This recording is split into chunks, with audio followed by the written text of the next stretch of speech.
Derinkuyu est la ville souterraine creusée la plus profonde de la Cappadoce dans la région d'Anatolie centrale en Turquie. La Cappadoce, c'est cette magnifique merveille de la nature avec ses imposantes cheminées de fées et ses cavernes érodées. Elle est également criblée de vastes habitations souterraines, de passages, de tunnels secrets que diverses personnes ont utilisés comme abris au cours des siècles voire des millénaires. Il y en a des centaines dans la région et Derinkuyu est véritablement le site le plus célèbre de tous.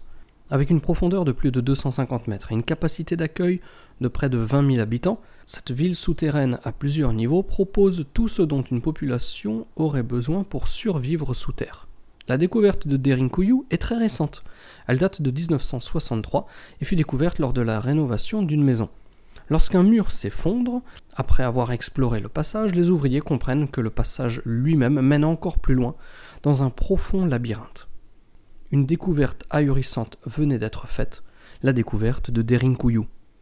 Dans les 18 niveaux de la ville souterraine, dont seulement 8 sont accessibles, les chercheurs ont découvert des cuisines, des chambres à coucher, des salles de bain, des salles de stockage alimentaire, des pressoirs à huile, des pressoirs à vin, des puits, des zones de stockage d'armes et même des églises, des écoles, des tombeaux et des écuries pour animaux domestiques. Il est évident que les personnes y envisageaient d'être totalement autonomes. Cette autonomie était rendue possible par plus de 50 conduits de ventilation reliés au sol extérieur, alors que des milliers de petits conduits distribuaient ensuite l'air dans toute la ville.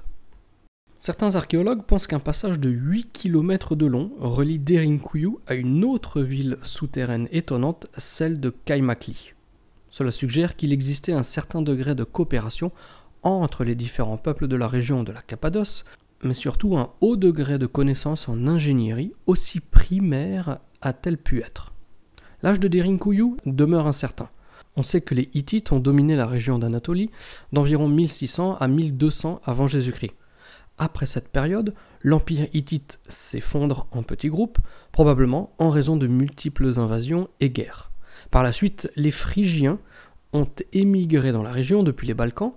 Ainsi, comme le croient nombre d'érudits, les Hittites auraient alors construit cette ville souterraine aux alentours de 1200 avant notre ère.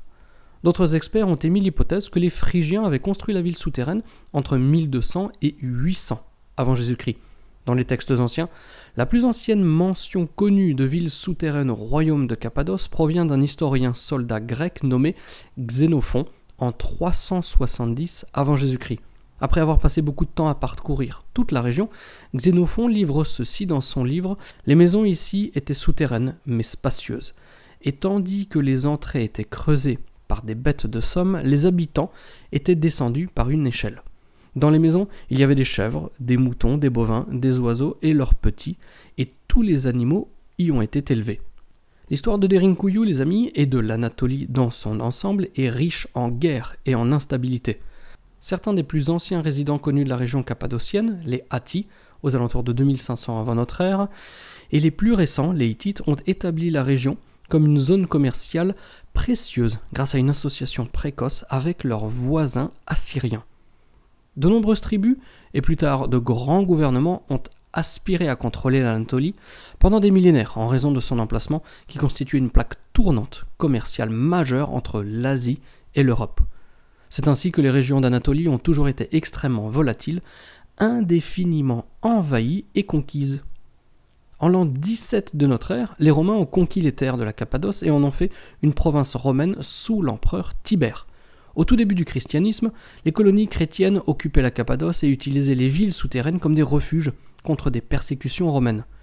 Après le 7e siècle, toujours de notre ère, des groupes musulmans et perses ont contraint les chrétiens à se cacher. À cette époque, de nombreux chrétiens grecs ont élargi l'étendue d'Derinkuyu et auraient continué à utiliser la ville souterraine comme refuge jusqu'au début, tenez-vous bien, du XXe siècle, lorsque les Turcs vinrent les massacrer, mettant fin à de nombreuses lignées grecques présentes dans la région de la Cappadoce depuis des milliers d'années. Les personnes qui ont construit Derinkuyu l'ont conçu avec des dispositifs de sécurité, ce qui indique véritablement que les habitations souterraines avaient servi de refuge. Les portes étaient fermées d'une seule pierre en forme de disque et pouvaient être roulées avec un effort très minime. Ces disques présentaient également un petit trou en leur centre et certaines personnes pensent qu'ils permettaient aux soldats de tirer des flèches lorsque l'occasion se présentait. Ces portes ne s'ouvraient et ne se refermaient que de l'intérieur, les habitants du complexe en avaient donc le contrôle total. Chacun des niveaux de Derinkuyu est relié au niveau suivant et au niveau précédent par un couloir avec une porte en pierre. De plus, des passages étroits obligeaient les gens à passer en file indienne. Encore une fois, cela rendait beaucoup plus facile la défense contre les soldats entrants. La ville souterraine possédait également un système de retenue d'eau. Il semble que l'un des puits de ventilation principaux servait également à la gestion de cette eau. Cependant, les puits de la ville ne sont pas tous reliés les uns aux autres et ne remontent pas tous à la surface. Cela protégeait les habitations des envahisseurs qui pourraient penser à empoisonner tout le système d'approvisionnement depuis l'extérieur. Derinkuyu a également permis d'assurer la protection contre le temps très chaud de l'été et très froid et neigeux de l'hiver. Sous terre, la température était relativement stable toute l'année avec environ 13 à 16 degrés Celsius, ce qui la rend idéale pour maintenir animaux et aliments au frais et maintenir également les réserves d'eau fraîche. C'est ainsi que l'on comprend, les amis, que la Cappadoce et Derinkuyu sont des endroits véritablement incroyables, avec une histoire qui l'est tout autant, une histoire incroyable qui est encore semée aujourd'hui de mystères, car on ne sait pas quelles étaient les connaissances de base des bâtisseurs qui auraient pu leur permettre de créer cette ville souterraine.